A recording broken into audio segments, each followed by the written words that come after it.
இவனை எப்படிதான் பழி வாங்குறது? ஒரு வாரமா எஸ் ஆயிட்டே இருக்கானே. இவனை பத்தி பேசி தலை தான் வலிக்குது. பேசாம ரீல்ஸ்னா பார்ப்போம்.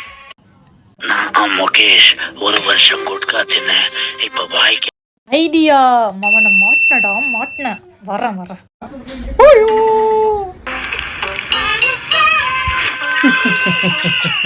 ஐயோ தலைவன் வேற லெவல்பா.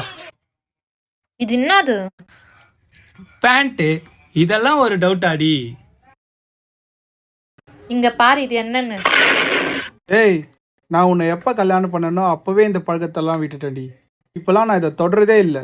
ஓ, அப்ப சண்டை வாங்க சாக்கே இல்லாத மாதிரியும், இதை தந்து உன் பாக்கெட்ல நானே வச்ச மாதிரியும் உன்கிட்ட சண்டை வாங்குற மாதிரி இருக்குதா நான் பேசுறது?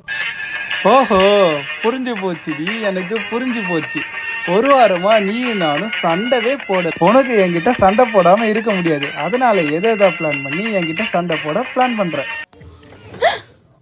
கண்டுபிடிச்சிட்டானே. உனக்கு உண்மை தெரிஞ்சு போச்சு. உன்னை விடக்கூடாது. இன்னொரு பாயாசத்தை போட்டுற வேண்டியது.